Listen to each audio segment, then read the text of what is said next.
I have a small residential construction company. We average about $1 million a year with a couple employees. And my question is, how do I build a business that my kids will want to work with me in, given that they want to do that kind of thing?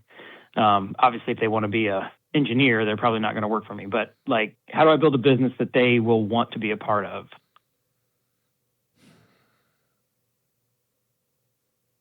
Well, I guess the experience they have with their dad as he runs it will inform them.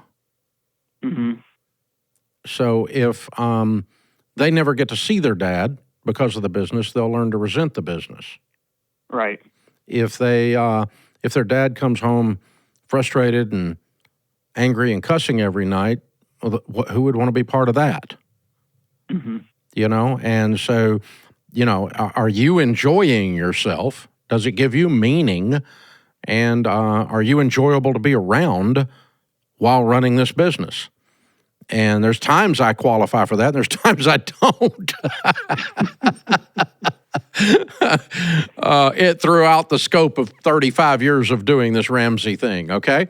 And so there's times that, you know, you're pissed off at the world and, you know, you just want to go hide in the corner when you get home. And there's other times that it was a wonderful day and we helped a lot of people and God's been good to us to give us work that has meaning, right? And so, you know, you got to have more of those days than the others to have somebody want to work here. We taught our kids not to come into our business unless they felt like God was calling them to. Mm-hmm. And my oldest daughter, Denise, did not. She went to work for a ministry for several years when she came out of college in the nonprofit sector. After several years, we invited her to run our family foundation, which is what she's done for the last 15 years, and is not technically a part of Ramsey. She's one of the owners, but she doesn't have a full-time job at Ramsey. She runs a family foundation, which is different, okay? Obviously, Rachel Cruz is one of our personalities and has been engaged in this for a very, very long time. And then my son Daniel came up and entered in the entrepreneurial side, and he's been entrepreneurial, so he was cut for it. So the Bible says, train up a child in the way he should go, and when he's old, he'll not depart from it. The old King James says, in the way he is bent. So how's the kid wired?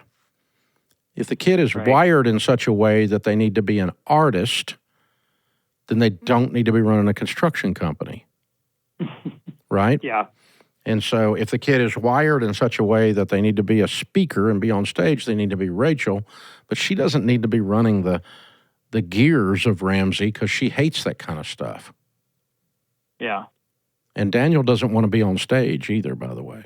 So, you know, the kids fell into positions within our organization or around our organization that fit the way they were bent, the way they are wired. And so that's what you're looking for, and then you make it winsome or appealing by the way you behave and react around the business. And do they want to work with you, you know, kind of a thing. And so... and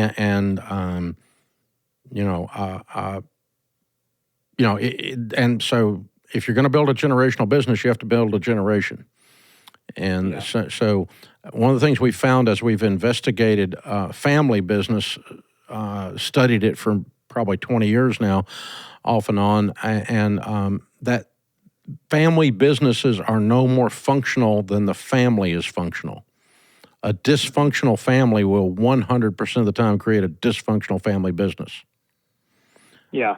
And so, I mean, if y'all are all nuts, then you're going to be nuts at the office. You know, I mean, that's what it amounts to. And so we run into that all the time when we're dealing with folks. It's like, you guys, when we're coaching people in EntreLeadership, we run into stuff where, you know, it's the apple doesn't fall far from the tree thing. So anyway, all of that's what I would do. And then I would just talk, you know, what I want for you, my son, what I want for you, my daughter, is what's best for you. And if joining me over here is something that fits your wiring, fits God's call on your life, and you and I get to work together to do some good things in the construction world together, that would make me really happy.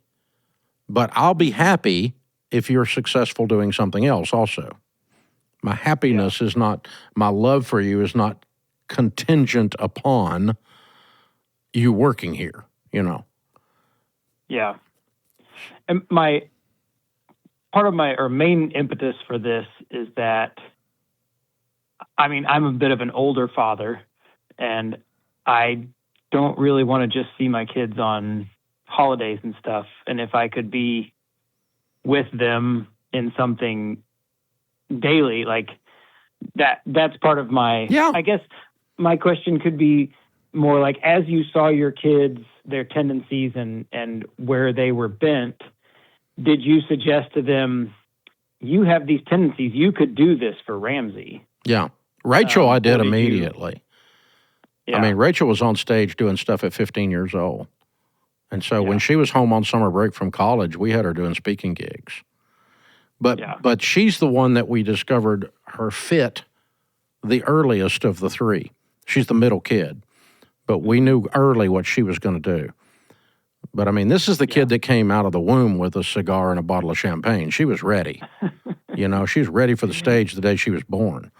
And so, you know, and so Daniel has always been entrepreneurial, but he's also always had this streak that he wasn't going to be, you know, he's a completely wired personality style different than me.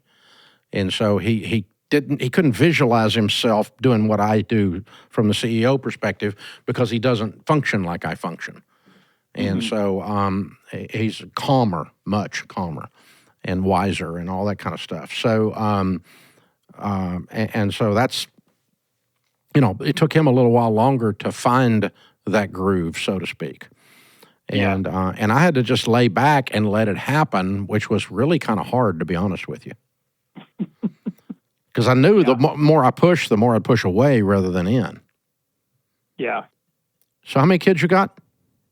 I have 3, 10, 8, and 3. So I have some runway, you know, to get before they would really be involved. But well, Mom and Daddy were in the real estate business when I was growing up. I got my real estate business when I turned 18 years old, my real estate license, the 3 weeks after I turned 18.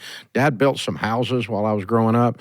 And so I was on a construction site when I was 12 years old, 10 years old, driving the truck up and down, shoveling the junk out of the houses and swinging a hammer on minor things that I couldn't tear up and that kind of stuff. So you know, we had the opportunity to work in and around the business, and I still love real estate and construction, and probably for that reason. Yeah.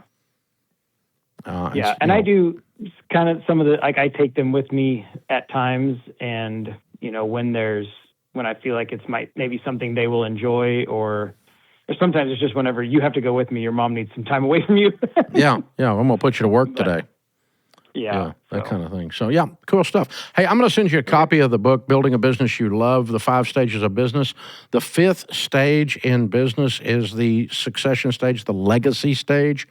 And you're really starting to talk about this at the right time while they're little. You can't start your succession thinking and planning too early. It's impossible to start it too early. Even if the plan is that none of them work there and we're going to sell the thing, that's still a plan. But you can begin to think about how it's going to function and what we're going to do early and often, and I suggest that. So hang on. We'll have the team pick up and make sure we get that shipped out to you. That's a really good question. Solid stuff, Jonathan. Well done. Good thinking.